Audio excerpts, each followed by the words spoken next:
Now, I think I've said about a dozen times over the years that I'm sick of Souls-likes by now, so I'm about as surprised as the rest of you to say that Mortal Shell 2 is actually a pretty good game. In the early days of my channel, I actually reviewed the first one, and I liked it at the time, even if it felt more like a proof of concept than a fully fleshed out Souls-like game. But with the sequel, the developers at Cold Symmetry expanded on everything from the first game. I mean, this is truly one of the better sequels I've played in the past 10 years. It's got more playable characters, more weapons, more RPG elements, more enemy variety, a more interesting world. I could go on. And although it is just a typical Souls-like in terms of its gameplay, it has way more combat options than most of the games I've played in this genre. And something that is weirdly refreshing about it is that it's not ball-bustingly difficult. I played so many games that tried to be as difficult as possible, completely missing the point of why Demon Souls and Dark Souls were so innovative back in the day.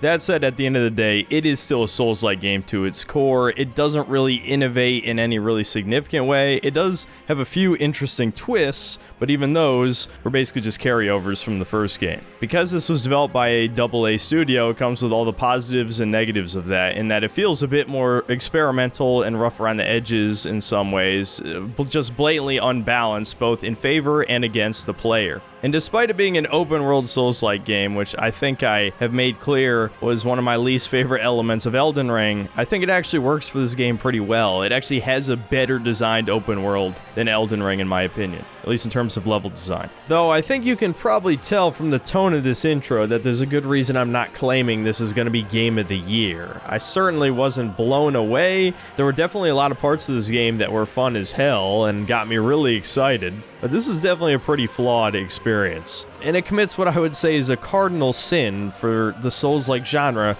and that's weak enemy variety. And it also has one of the worst action cameras I've seen in a long time, which is just bizarre. That said, I had pretty low expectations going into this, so I was still pleasantly surprised. So to not vaguely ramble about this game for another 3 minutes, let's just get into the review. So in Mortal Shell 2, you play as the child of what is essentially a space eldritch alien god that has crashed upon the earth. But unfortunately, there's a sickness deep within your mother that has infected all of the people of the land and made them go crazy. You know, a thinly veiled excuse to have everyone attack you on sight, as these Souls games usually do. And so you need to go out into the world and recover your mommy's eggs and purge the growing sickness inside her to save the land, or whatever. I think it's pretty obvious to everyone that you're probably serving an evil entity here, but as I typically do in my reviews, I'm probably going to spoil everything. I'll just say here that outside of a lot of vague lore dumping, which I can't say I care for in video games much anymore, there's not really a huge reveal moment that your eldritch space god mommy is actually the baddie. The story in this game is pretty vague even by Souls-like standards, so unless you're watching all of the shell memories and every bit of lore and putting the pieces together, there's really not much of a story here to begin with. I just gave you the basic rundown. The main gimmick of this game is that you inhabit the corpses of powerful warriors with various skill sets, which serve as your mortal shell, right? And obviously you also find various weapons, sidearms, enchantments for your equipment, special abilities, etc., to defeat the various bosses across the open world. The shell system basically works like you having a constant extra life. Once your health bar is depleted, you're sent back to your naked alien form, and you can earn your shell back by dealing enough melee damage to the enemy. Note how I said melee damage so that you can't just cheese out a bunch of enemies with guns. There's no stamina bar in this game, which actually is one of its greatest strengths. At first it might sound like that turns it into a button masher, like you could just spam rolls or aggressively attack everything in sight. But a lot of weapons are pretty slow, slower than the average enemy's attacks, and even the faster weapons deal very low stagger damage, meaning that even a basic enemy can attack right through it sometimes. In many ways, your basic light and heavy attack is your weakest combat option. This is where the other main mechanic comes into play, resolve. This is your main resource that is used for all of your powerful abilities in the game, of which there are many, and you gain Resolve simply by hitting enemies. Resolve can be spent on your shell's inherent special abilities, elemental infusions on your weapons, and various special attacks that you'll find and equip across your journey. This includes your sidearms, like your shotgun, your crossbow. There's an alien minigun in this game too, which is kind of insane. They effectively have infinite ammo, you just have to spend Resolve to shoot them. This is actually a really good system because it allows a lot of player freedom in how you want to approach a situation. There's no ultimate right answer like always spam your ultimate attack or always infuse with blood or cheese out enemies with your axe-firing crossbow. Well, actually I did that quite a few times, but it didn't always work. Honestly, this is one of the few games where it probably wouldn't be worth talking about all of the mechanics in detail because on the surface, it's pretty much exactly the same as most other Souls-likes. Your light attack is a basic 3-hit combo, same with your heavy attack. The dodge is a quick step instead of a roll, but with far less distance than Bloodborne's. And I think your standard abilities are made basic on purpose because each character that you play as has their own skill tree which can enhance basic abilities. Like the thief is better at dodging, the knight is better at parrying, so on and so forth. You get the idea. And I think that's truly where this game stands out. So if you like playing the tanky playstyle, you can play as the morbidly obese guy who has flat damage reduction and a huge AoE fire move. If you're kind of more of a basic guy just figuring out the game, you'll play as Proxima, the infamous ass armor character. Yes, this bitch has grafted metal ass armor where you can see all the way through the ass crack. I didn't watch her memories, so I'm not sure what the lore is here. I'm guessing she's like a fucking alien or something. But I imagine a lot of people are going to be drawn to playing as her just for the looks alone, even if I think she has the least interesting playstyle. The two characters I spent the most time playing as were Gragu and Eredrim. The former is basically a brute barbarian guy, and he's the only character who's alive before you inhabit his body. You actually indirectly kill him by having him munch on an alien god heart that you find just a few hundred yards away, conveniently. He is easily the most overpowered character for world exploration because his Estus flask is replaced with a heart that he munches on, and he generates charges for the heart when he kills enemies. I don't think I need to explain why that makes him absurdly good for just wandering around the open world. And as I'll go into later, the one area where this game might be a little bit more challenging than some other Souls-likes is that the bonfires are extremely sparse in the open world. I was actually a little shocked. Sometimes you could wander around the map for 30 minutes without finding one. So Gragu completely solves this problem. You can just belligerently spam light attack and chop people to pieces and then just munch on your heart when you fuck up. And his active ability is just a straight up falcon punch that ragdolls even bosses. It's just fun as hell to use, even if he was not really the most practical for most boss fights, since his heart heals less than a normal Estus flask. So once you run out, you're kind of fucked. As for Eredrim, he's kind of the generic knight character, except his special ability gives him a shoulder bash, which does break damage, which fills the riposte gauge. And yes, this is the part where I go into this is yet another parry slop game. Now before, you just write off this game completely, just hold on a second. This is actually one of the few Souls-likes that I think does parrying properly. If only because you have 3 different options from the beginning of the game how you want to deal with the parry system. You can do a standard block and parry, which the block sucks absolute dick in this game. Holy shit, a basic enemy can break your block in like 2 hits. And then you're just dead. You could also pick a dedicated parry option, and this animation looks goofy, like straight out of Dark Souls 1, but there's a much longer cooldown in between L1 presses, so you're left incredibly vulnerable and could just be killed instantly if you fuck up even one parry. Or the third option, which was one of the main gimmicks of the first game, was Harden. You can actually turn your character to rock in the middle of any attack combo, and this will deflect an enemy attack and deal stagger damage and refund itself. I have a bit of a hardened ability myself whenever I see Proxima's cheeks. So I picked the safe option for most of the game, which is just blocking and parrying, which might be a little dull, but well, you can't teach an old dog new tricks. I've been playing these games for 15 years. I'd say for the most part, parrying was pretty fun in this game, not because it is done in a unique way, but because every enemy in the game has a unique riposte animation. Some of these are actually cool as hell. Yeah, fuck him up. Yeah, get him. Get him. Ooh.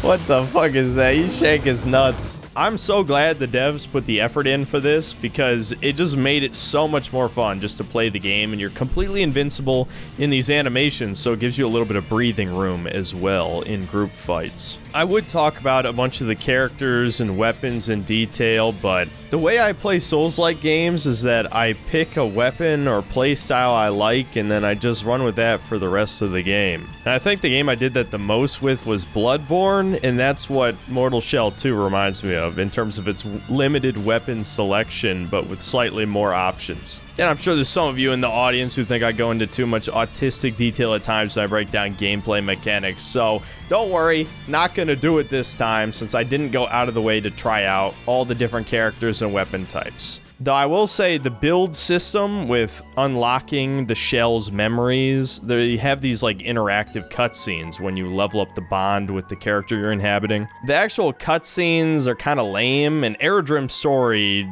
just blue-balled me completely. It was basically just, he rescued a squire from an abusive father, tried to teach him how to be a man, but Eredrim lived with regret his whole life from whatever tragedies he did in the past, and so he drank a magical nectar that wiped his memories, and then his own squire killed him. That's the whole story? He's a returning character from the first game, by the way, so I guess if I had remembered the first game in better detail, maybe it would make more sense. But I was very disappointed with that. But what I'm not disappointed with is the builds, because these characters have some pretty damn strong passives that really enhance their playstyle. Every character can gain immunity to a different debuff, whether that's like fire or electricity, ice. As you can imagine, the thief gets poison, and that is the most common debuff in the game by far. I'm going to go into enemy variety a bit later, but just trust me, poison, that's the most useful one. Whereas Eredrim had Frost, which unfortunately is only in one area in the game, an area that's only about 30 minutes long as well, so that was pretty disappointing.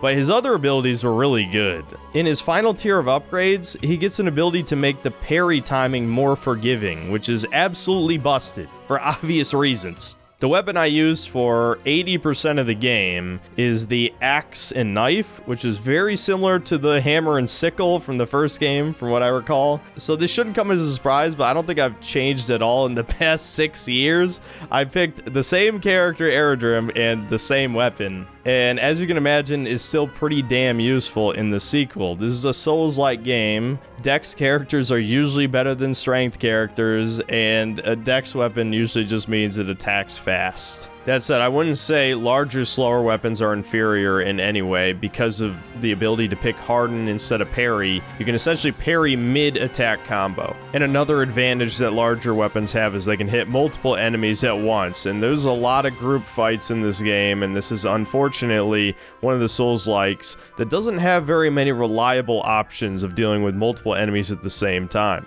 So the way I dealt with multiple enemies was not with my melee weapon, but with my sidearm. So there's a weapon called the Trebuchets, which is a crossbow that fires axes. So that's already a cool concept, but you can find a tar stone for this thing that adds an alternate fire mode that shoots what is essentially a spinning blade that just floats in the air doing continuous damage for like over 15 seconds. Now, I'm sure you're already spinning the wheels in your head how this could be absolutely busted in certain circumstances, and you would be right. Holy fuck, this might be some of the highest DPS in the entire game against big bosses. There are some fights that I had absolutely no right to win, but I just completely demolished the boss with this thing. It's kind of like the perfume from the Elden Ring DLC all over again, but at least in this case, it only worked against a select few bosses. Obviously, its other main use would just be to kill crowds of enemies because the AI doesn't recognize the spinning axe blades right in front of them, so they'll just walk into it and die instantly. With that said, this thing has a bug, maybe it's an intended feature, where if its massive hitbox collides with any surface, it instantly stops. And the thing is, the collision is huge on this thing. Like, you'll just be aiming straight ahead, and it'll touch the ground right next to you and just stop and float harmlessly in the air, never hitting anything. Also, for some reason, it'll just fly straight through some bosses. It's supposed to stop as soon as it hits anything, but it just does not work sometimes, and I have no idea why. Definitely some of the most fun I had playing this game was just messing around with this thing. Obviously overpowered, but who cares? It made the game more fun. Based on my minimal experience with the other weapons, I would just say most of the melee weapons weren't really that creative. There is the Axatana, which is dual katanas that could transform into an axe, but without any of the special upgrades, it didn't really seem that interesting beyond that concept. You know, it was legitimately like a trick weapon from Bloodborne. The sidearms were definitely a bit more creative. Like I mentioned earlier, there's just straight up a minigun. There's a trapped bat that acts as an assault rifle. There's a baby skeleton that Fusro does people. But honestly, I had no reason to switch from the axe crossbow, so I can't really talk about any of these in detail.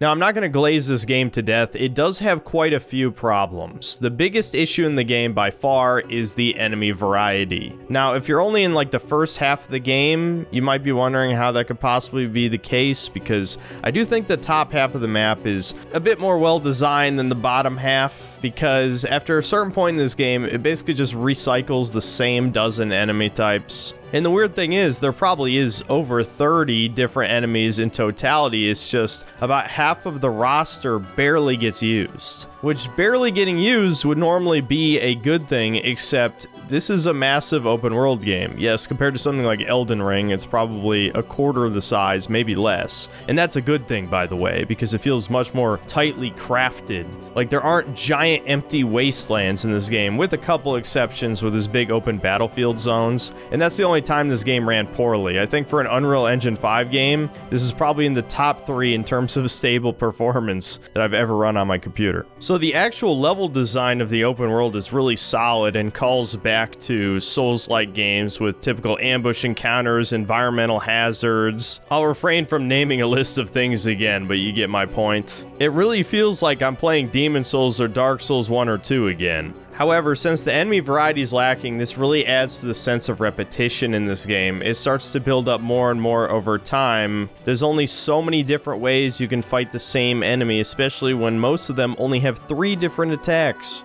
You fight the bucket-headed Templar enemy type well over 100 times, I'm not even exaggerating, and he has the exact same moveset every time. Once you fought an enemy 20 plus times, you know exactly how to fight them. You know all the parry timings. At that point, it just comes down to user error and boredom that will cause your death more than anything. So lack of enemy variety really hurts this genre in particular for obvious reasons. Because the player mechanics are so simplistic, it's not something like Devil May Cry or Ninja Gaiden where there's a huge amount of skill ceiling with your basic combat mechanics. No, most of the engagement from the combat comes from the enemies. So when you fight the same enemies, yeah, it gets kind of boring. So that is a huge problem with this game. I think it's alleviated somewhat with the fact that this game has really good pacing. Because of the way the open world is designed, it has a lot of little mini dungeons, again, kind of like Elden Ring had. Some of these can be 5 minutes or less, where you just grab a quick treasure chest after killing some guys, but quite a few of these will have a special theme, like there's a spotlight that fries you alive, or there's one with invisible walkways with these weird lightning centipede-looking dudes shooting you the whole time. Some of them are more full-fledged dungeons with a unique boss at the end of them. There's also a secret Easter egg dungeon in the hub world that's modeled after the first level of Doom, and it's actually pretty well done. It reminds me a lot of games from 15 years ago where they'd actually have more elaborate Easter eggs instead of just a reference or a model thrown in that doesn't really fit. This one was actually pretty fun. Bonfires also have mini dungeons attached to them where you have to cleanse the beacon by going in.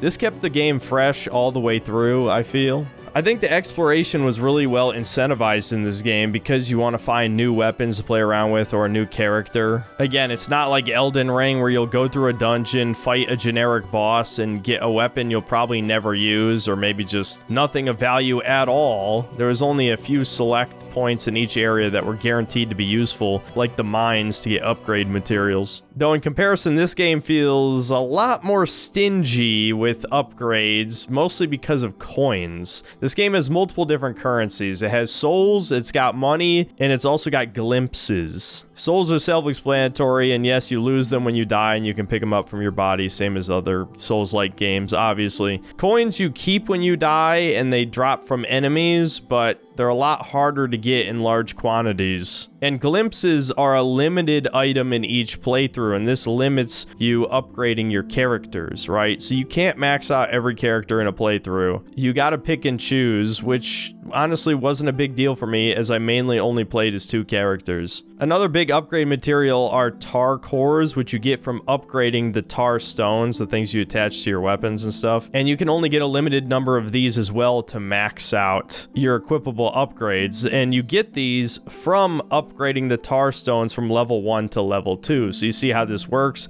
It encourages you to equip a lot of different tar stones to try different builds. It's a pretty good idea, but I think in practice, you're probably just going to settle on one type. Like, I did all DPS items. I could hit twice with my light attacks. I did bleed damage, etc., etc. You get the idea. I was max DPS build, so I didn't really feel the need to try other tar stones except just to acquire more tar cores. On top of the tar stones you can equip, you also get 2 item slots, one being an active and one being a passive slot. Each item has a different effect depending on which slot it's inserted in, but typically the passive slots are fairly weak, just being a small percentage of damage mitigation for an element, or resistance to a debuff. And the active slots act like an extra consumable item. The mushroom is similar to life gems from Dark Souls 2, and as you can imagine, a bunch of the other ones cure the various debuffs. However, there are a couple unique ones. One of them can turn you into a sheep, which is amusing to say the least. But the one I used for most of the game allowed me to summon a Grisha, which is like this big mini-boss werewolf-looking dude. And even though the damage was pretty negligible, he could knock bosses on their ass, which was insanely useful. Another issue with this game is the wildly uneven difficulty. This is going to be something everyone who plays this game is going to notice. At first, I thought it was just because I played this in one day early access, and the day 1 patch did nerf a few bosses, namely the Lost Child,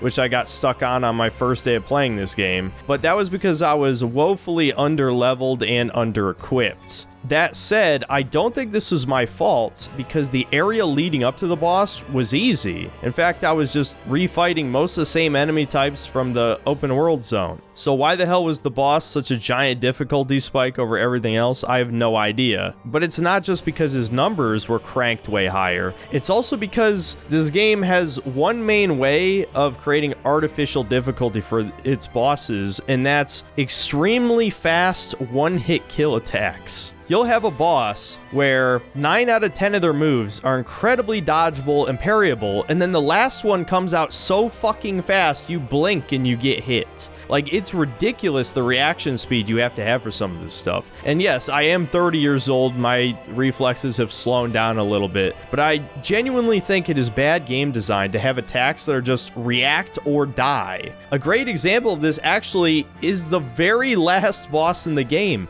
It was actually way easier than a lot of other bosses, except he had an absolutely massive inflated health pool to a ridiculous degree, and he had a lightning fast grab that could one-hit kill me from full health at level 42, which is huge in this game. Trying it.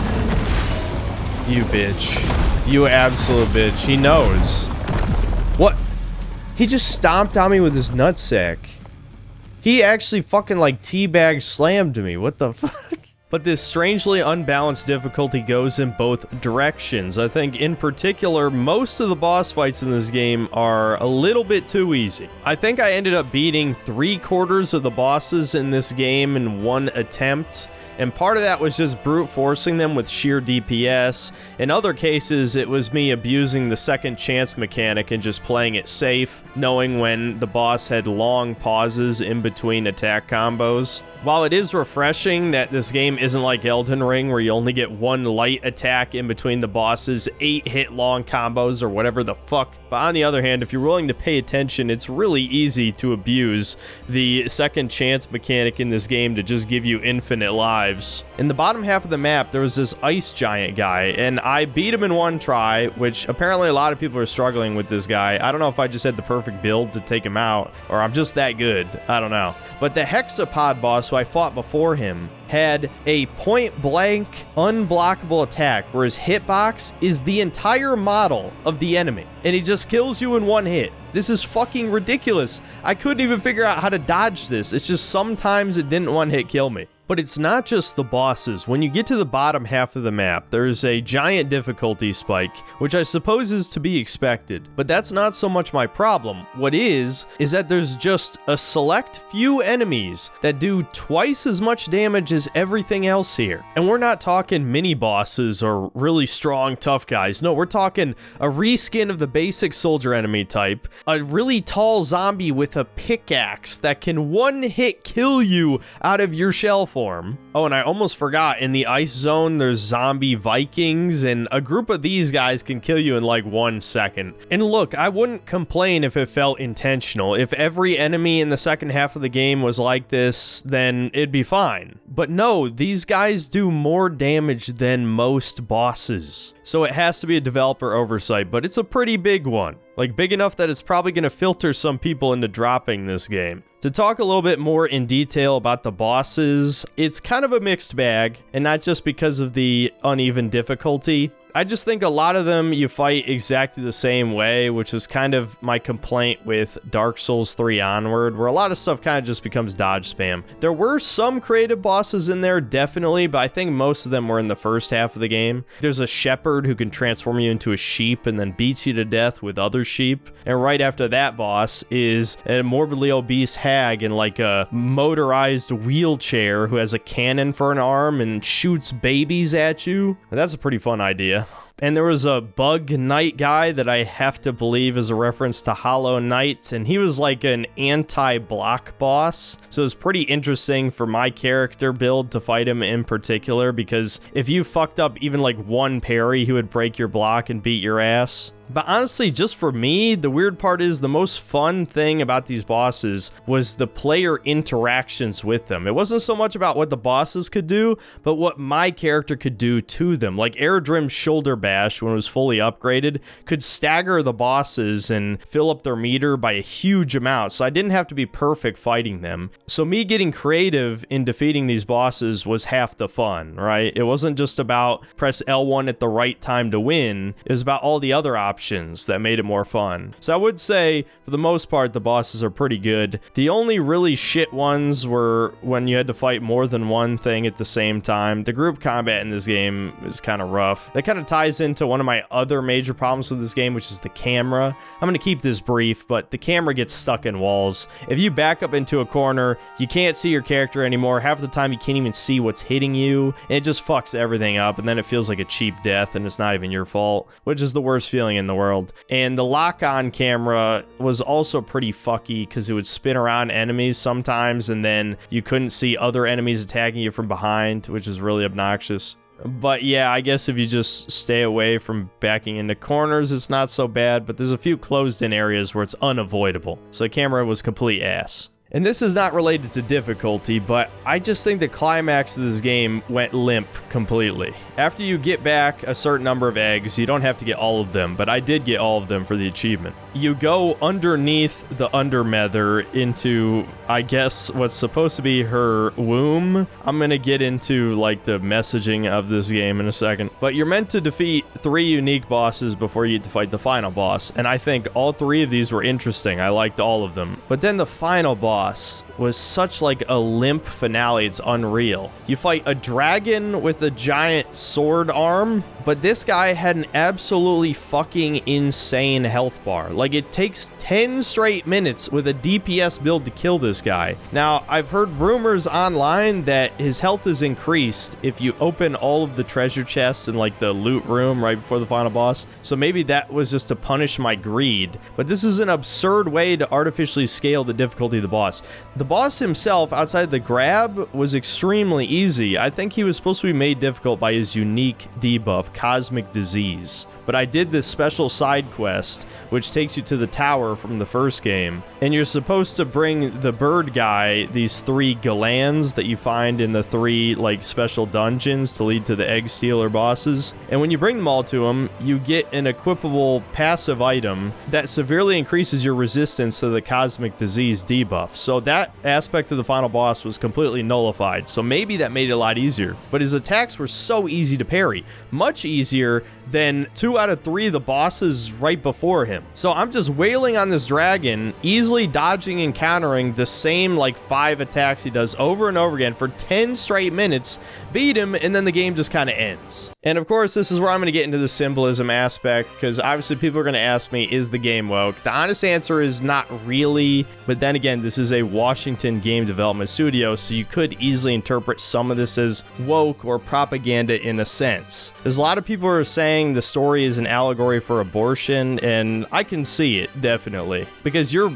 basically playing as an egg child of this mother god that represents femininity, and then the final boss is like a corrupted child, which is basically a malformed fetus dragon, and the thing has literal testicles. Yes, the dragon has rows of testicles under its belly, and you shank the testicles and kill the evil sperm seed inside of it. So yeah, basically saying, you know, masculinity is evil, femininity is good, abortion good, because the malformed dragon fetus is what was causing the sickness. Maybe the sickness of toxic masculinity, I don't know. I can't say for certain that was actually the intent of the devs, which is why I'm not going to say with confidence this is woke. Yes, there's maybe a couple other red flags, like one of the playable characters, Janessa, is not dead. She's another playable character that you kind of just like inhabit her mind alongside her, and she's voiced by a black woman, as are all of these warrior nun characters. And Proxima, the other female shell, despite having the ass armor, does act like a girl boss in her